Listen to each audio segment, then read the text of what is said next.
नमस्कार। आइए जानते हैं देश दुनिया की आज की बड़ी खबरें। लेकिन उससे पहले अगर आप हमारे चैनल पर नए हैं तो चैनल को सब्सक्राइब जरूर करें और कमेंट में हमें लिखकर बताइए कि आप हमें कहां से देख रहे हैं। अखिलेश यादव ने कहा कि मौजूदा सरकार में किसानों की मेहनत का फल उन्हें नहीं मिल रहा। उन्होंने आरोप लगाया कि किसानों की कमाई विदेशी कंपनियों की जेब में जा रही है। बीजेपी को व्यापारियों और बिचौलियों की पार्टी बताया। कहा, किसानों को न्यूनतम समर्थन मूल्य तक नहीं मिल रहा। सरकार सिर्फ पूंजीपतियों के लिए नीतियां बना रही है। किसानों की बदहाली लगातार बढ़ती जा रही है। सांसद अनुराग ठाकुर ने हिमाचल की कानून व्यवस्था पर निशाना साधा। कहा कि अपराधियों के हौसले बुलंद हैं और जनता असुरक्षित महसूस कर रही है। सरकार की नीतियों की नाकामी सामने आ रही है। देवभूमि अब अपराध भूमि बनती जा रही है। कांग्रेस सरकार को उन्होंने विफल बताया। जनता ने भी सुरक्षा को लेकर चिंता जताई है। गिरिराज सिंह ने कहा कि बंगाल के हिंदू अभिषेक और ममता बनर्जी को पत्थर मारकर भगा देंगे। उनके इस बयान ने बड़ा विवाद खड़ा कर दिया है। विपक्ष ने इसे नफरत फैलाने वाला बयान बताया। सोशल मीडिया पर उनकी आलोचना हो रही है। बीजेपी ने बयान को व्यक्तिगत राय बताया है। चुनावी माहौल में यह टिप्पणी चर्चा का विषय बन गई है। आज सोने और चांदी की कीमतों में गिरावट दर्ज की गई। 22 कैरेट सोना 1,26,000 प्रति 10 ग्राम में बिक रहा है। 24 कैरेट सोने का भाव 1,32,300 प्रति 10 ग्राम है। वहीं चांदी 2,56,000 प्रति किलो के भाव से बिकी। बाजार विशेषज्ञों ने इसे अस्थायी सुधार बताया। निवेशकों को फिलहाल सतर्क रहने की सलाह दी गई।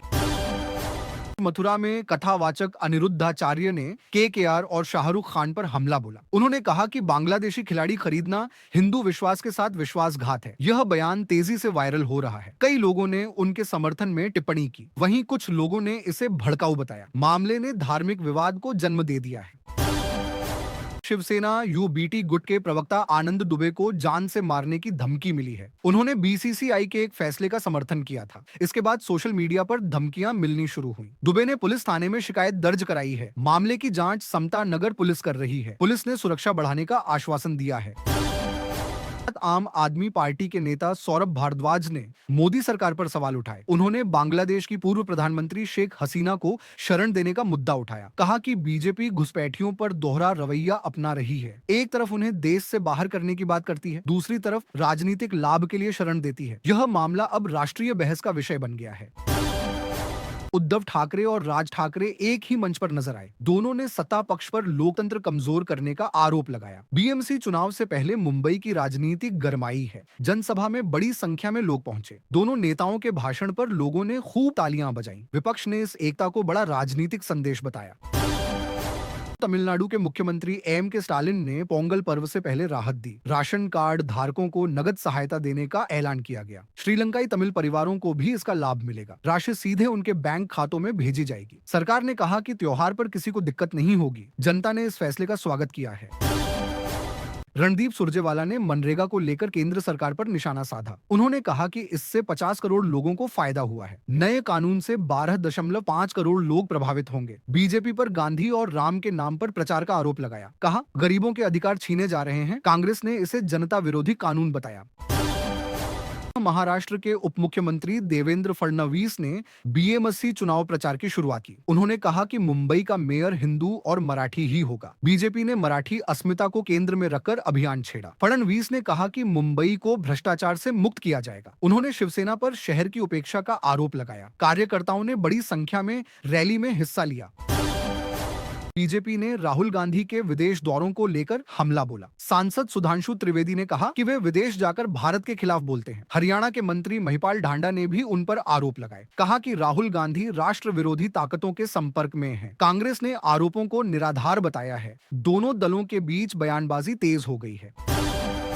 उप मुख्यमंत्री विजय कुमार सिन्हा ने लखीसराय में जनसंवाद कार्यक्रम किया। कहा कि राज्य सरकार लोगों की समस्याओं का तुरंत समाधान कर रही है। अपराध और भ्रष्टाचार पर जीरो टॉलरेंस नीति अपनाई जा रही है। भूमि विवाद और अतिक्रमण पर विशेष अभियान चल रहा है। यह अभियान 14 जनवरी तक पूरा होगा। लोगों ने उनकी बातों का समर्थन किया।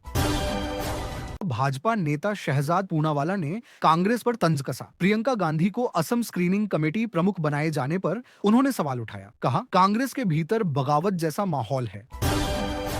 कांग्रेस नेता उदित राज ने मुस्तफिजुर रहमान विवाद पर प्रतिक्रिया दी। उन्होंने कहा कि केकेआर का फैसला व्यावसायिक है। सरकार पर दोहरा रवैया अपनाने का आरोप लगाया। कहा कि क्रिकेट को राजनीति से जोड़ना गलत है। उन्होंने शाहरुख खान के पक्ष में बयान दिया। विवाद सोशल मीडिया पर चर्चा में बना हुआ है। केंद्रीय गृह मंत्री अमित शाह तमिलनाडु के 2 दिवसीय दौरे पर हैं। वे पोंगल उत्सव समेत कई कार्यक्रमों में हिस्सा लेंगे। शाह राज्य के पार्टी नेताओं से मुलाकात भी करेंगे। बीजेपी दक्षिण में जनाधार बढ़ाने की कोशिश में है। पार्टी ने इसे संगठन विस्तार यात्रा बताया। स्थानीय कार्यकर्ता उनके स्वागत में जुटे हैं। सुधांशु त्रिवेदी ने राहुल गांधी पर फिर तंज कसा। कहा कि जब उनके मुख्यमंत्री ही उन्हें नहीं पूछते तो विदेश वाले क्यों बुलाते हैं। उन्होंने कांग्रेस को परिवार आधारित पार्टी बताया।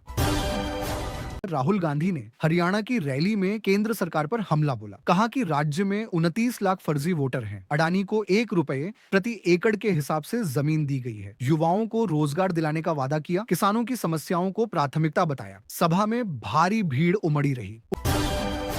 प्रियंका गांधी को असम की स्क्रीनिंग कमेटी का अध्यक्ष बनाया गया। यह फैसला कांग्रेस के अंदर नए संकेत देता है। कुछ नेता उन्हें भविष्य के प्रधानमंत्री चेहरे के रूप में देख रहे हैं। पार्टी में उन्हें सशक्त भूमिका दी जा रही है। राहुल और प्रियंका की टीम एकजुट होकर काम करेगी। कांग्रेस ने इसे रणनीतिक कदम बताया। गुजरात पुलिस में 13,591 पदों पर भर्ती प्रक्रिया शुरू होने जा रही है। पीएसआई और एलआरडी के लिए फिजिकल टेस्ट 21 जनवरी से शुरू होंगे। राज्य सरकार ने तैयारी पूरी कर ली है। उम्मीदवारों को एडमिट कार्ड ऑनलाइन जारी होंगे। भर्ती प्रक्रिया पारदर्शी रखने का दावा किया गया है। युवाओं में उत्साह देखा जा रहा है। गिरिराज सिंह ने कांग्रेस पर फिर निशाना साधा। कहा कि उन्हें ना तो रोजगार की चिंता है ना गरीबों की। उन्होंने कहा कि कांग्रेस को भगवान राम के नाम से दिक्कत है। सरकार वीबीजी रामजी योजना पर काम कर रही है। इससे रोजगार के दिन 100 से बढ़ाकर 125 होंगे। गांवों में काम के अवसर बढ़ेंगे।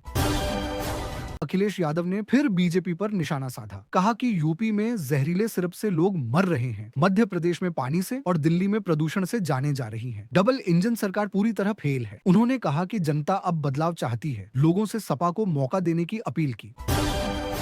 योगी सरकार ने चिकित्सा शिक्षा के क्षेत्र में बड़ी घोषणा की। साल 2026 में 1200 से ज्यादा नौकरियां दी जाएंगी। मेडिकल कॉलेजों में शिक्षकों और नर्सिंग अधिकारियों की भर्ती होगी। सरकार ने कहा कि प्रक्रिया पारदर्शी रहेगी। स्वास्थ्य सेवाओं को मजबूत करने का लक्ष्य रखा गया है। युवाओं में खुशी की लहर है।